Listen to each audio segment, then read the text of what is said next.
মনে করেন নির্বাচনটি গণতান্ত্রিকভাবে হচ্ছে কি না? হচ্ছে জেলা ভালোই তো দেখতে পাচ্ছি, নিরাপত্তা আছে। জি। তারপরেও দেখতে পাচ্ছি এখানে যেখানে সেখানে আমাদের চার খাওয়া হচ্ছে, জি। সেখানে সেখানে আড্ডা দেখছি, জি, জি। ভালোই দেখছি। ভালোই।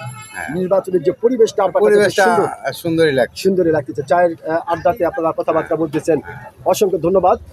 তো যেহেতু খুব সুন্দর করে আপনি চমৎকার করে কথাগুলি বললেন, সেই ক্ষেত্রে আরেকটি বিষয় আপনার কাছ থেকে জানতে চাচ্ছি যে হ্যাঁ, নির্বাচনটি গণতান্ত্রিকভাবে হচ্ছে, তো আসলে নির্বাচনের পরে আমরা দেশের মানুষ বাংলাদেশের সরকার হিসাবে কাকে দেখতে পারি? জাস্ট আপনার আইডিয়া। এখন দেখছি, এখন আপাতত এটাই চলছে, ভালোই চলছে। জি।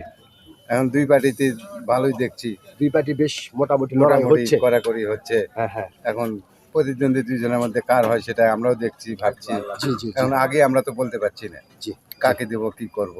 জি। তারপরে দেখছি যার ভালো দেখা যাবে, যাই ভালো করবে, জি, সাধারণ উন্নতি করবে, গ্রামের লোকের উন্নতি করবে, জি, জি, জি। এগুলোর জন্যই দেখার পরে আমরা সিদ্ধান্ত নেব। ধন্যবাদ আপনাকে। খুব গুরুত্বপূর্ণ একটি কথা বলেছেন আপনি। অত্যন্ত গুরুত্বপূর্ণ ভাবে বলেছেন এবং অত্যন্ত সাহসিকতার সহিত কথাটি বলার জন্য আপনাকে অসংখ্য ধন্যবাদ।